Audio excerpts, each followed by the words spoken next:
Attention to all SSS members at pensioners. Sa mga nagtatanong, ang tanong po niya, pwede po kahit hindi ko pangalan ang SSS, ako magbayad? Sa video na ito, pakitapos hanggang sa dulo para malaman ang buong impormasyon.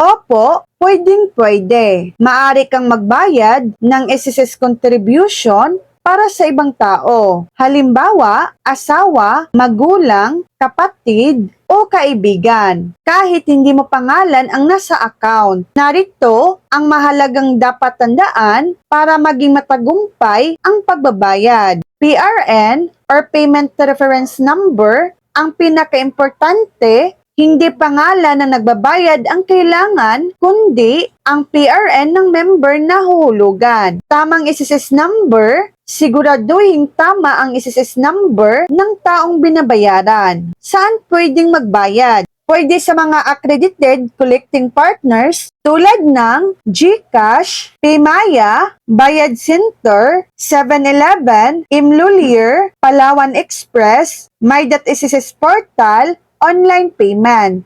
So yan lang po ang latest update.